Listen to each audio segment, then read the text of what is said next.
и. Үшіншісі жай ғана у емес, у деп оқуымыз керек. Яғни мәд әріптері бұл табиғи мәд, обычный мәд, табиғи мәд. Екіге ғана созылады. Екеуге созылады. Ә, и, у. Яғни әлиф, вау, я, оның алды өзіне сай харакат болса, ол кезде созылады. Бос тұрған вау, я, әлиф, оның алды өзіне сай харакаты бар әріп болса, ол кезде созылады. Ә, и, у деген сияқты. Ары қарай қарасаңыздар, екінші қатарда әлифтен кейін бә әріпі тұр, иә? Бә әріпі бәға әріп жалғана алады. Бә әріпіне әріп жалғана алады, сол себептен бә мен әлиф бірге жазылған. Бә.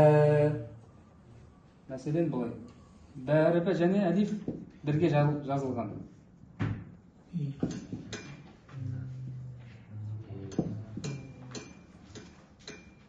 Бә әріпі және де әлиф бірге жазылған. Яғни әлифтің артындағы әріп фатха болса, фатхалы әріп болса, яғни әлифке сай ол фатха.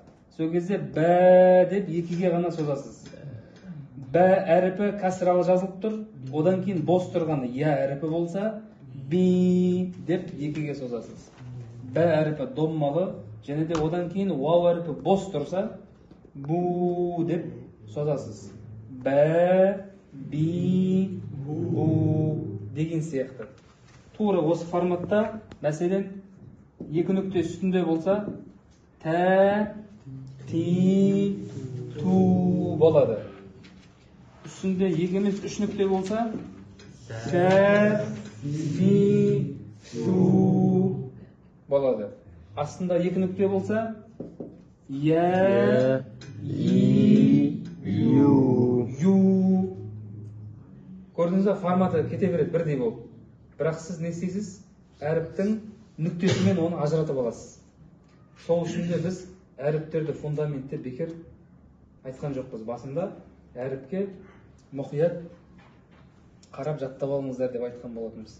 Тек сөзбен әлиф, бә, тә, сә, жим, ха, хо ол маңызды емес. Көзбен де фиксация жасау керек. Суретін жаттау керек әріптің.